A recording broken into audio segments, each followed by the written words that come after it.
E aí galera, o capítulo 6 de Jovens Titãs de 2003 começa com Robin e Impulso falando sobre as regras da equipe e que não queriam segui-las. Então Mutano diz que os meninos têm firmeza no que falam e o Cyborg continua que apesar de tudo que a torre oferece, eles realmente têm um ponto. Mas também disse que ia ditar as ordens de vez em quando e que mesmo assim tudo está aberto à discussão, como sempre foi na época do Asa Noturna e Dona Troy liderando a equipe.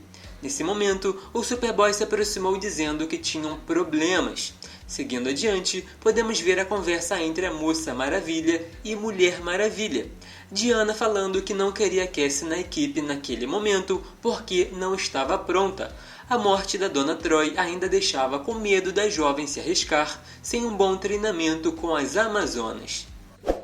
Foi aí que a Estelar apareceu já sem paciência perguntando com quem a Cassie queria ficar, que por sua vez respondeu que com os Jovens Titãs. Por isso, a Corey já lançou uma rajada na direção da Diana, que disse para não fazer isso de novo. Quando a Estelar disse que era para proteger a liberdade, começou a falar sobre tudo o que passou com as pessoas do seu povo, a entregando para a escravidão. A Mulher Maravilha se aproximou com tudo e as duas se chocaram no chão, a ponto das rochas quebrarem. Aí a equipe já correu para perto, vendo que a confusão estava formada. As heroínas saíram voando, se socando e quebrando as árvores. Por um momento, Flash, Superman, Lanterna Verde e Batman impediram dos Jovens Titãs seguirem em frente, mas o Impulso, que afirmou que a partir dali se chamaria o Kid Flash, correu na direção oposta, e por isso o Flash foi atrás tentando entender que mudanças eram essas.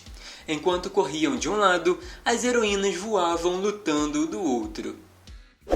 Superman e Superboy conversavam e o Titã acabou acertando sem querer a visão de calor na capa do Clark. O Batman, que assistia tudo, ficou impressionado porque, segundo ele, não sabia que o clone era capaz disso. Aí começou uma discussão entre ele e o Robin. Outra luta entre Cyborg, Mutano e Lanterna Verde. Diana acertou um golpe que lançou a Corey longe e por isso a Cassie usou o laço aliado de um raio de Zeus, afirmando que estava garantindo sua liberdade. Tanto que surpreendeu a Diana, mas não foi suficiente para vencer a luta. Do outro lado, o Kid Flash correu em círculos ao redor do Flash, dizendo que quando a água ferve até virar vapor, seu volume aumenta 16 vezes e transfere a energia entre suas moléculas a tudo que atinge. Com isso, os dois voaram pelos ares, mas foram salvos pelo Superboy e Superman, reclamando sobre o dano na capa, que era um presente da sua mãe. Nesse ponto, o Robin já estava perguntando ao Batman se ele parecia ao Jason desobedecendo ordens. O Lanterna Verde também dizia que é por causa desse comportamento que não temos lanternas mais jovens. Perto dali, Corey já voltando para a confusão e a Diana avisando que a paciência estava acabando. Mas todos foram interrompidos por uma luz forte e era exatamente o Asa Noturna falando que estavam se comportando como crianças. Superman concordou que deviam parar e conversar direito. Ainda assim, a Estelar queria continuar o barraco, insistindo que era culpa da Mulher Maravilha. Tanto que o Asa Noturna pediu por favor para parar de falar dessa forma.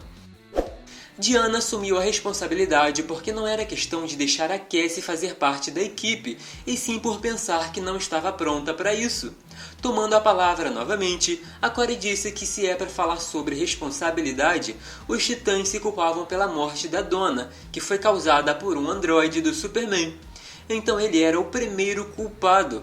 Os Jovens Titãs claramente ficaram com medo do caminho que a conversa seguiu depois dela falar essas coisas acertando o Superman com uma rajada de energia.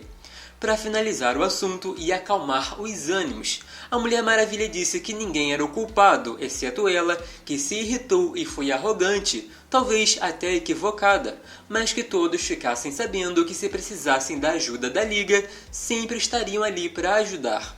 O Asa Noturna continuou que deviam respeitar a privacidade dos mais novos e que se eles quiserem ajuda, eles mesmos vão pedir. Também disse que ia dar uma carona ao Robin, porque naquele dia não queria o Batman dando sermão em ninguém. Para finalizar, o Cyborg fez questão de mostrar o caminho da saída. Chegando ao fim do capítulo, Robin e Superboy comentaram sobre ele ser um clone do Superman e Lex Luthor, o que dá a ele a chance de se tornar o maior herói do mundo ou o maior vilão da história, além das chances de ficar careca. Mas o maior medo do Superboy era o de fazer alguma coisa ruim. Então Robin o tranquilizou afirmando que não vai, porque os jovens titãs estão ali para impedir. Horas depois, em Gotham, Tim e o pai falavam sobre como era bom o Bruce pagando a escola vocacional. Em seguida, o rapaz foi para o quarto terminar um exercício. Inclusive, foi nesse momento que revelaram que a pessoa secreta que conversava na internet e passava informações, como as do Superboy, era ele mesmo, o Lex Luthor, fazendo de tudo para manipular a história sem ninguém saber. Mas e aí, curtiram? Não esqueçam de deixar aquele like, se inscrever e ativar o sino das notificações para não perder os próximos, e também porque ajuda no crescimento do canal. Comentem suas sugestões aqui nos comentários e me sigam nas redes sociais que estão na descrição do vídeo. Até o próximo!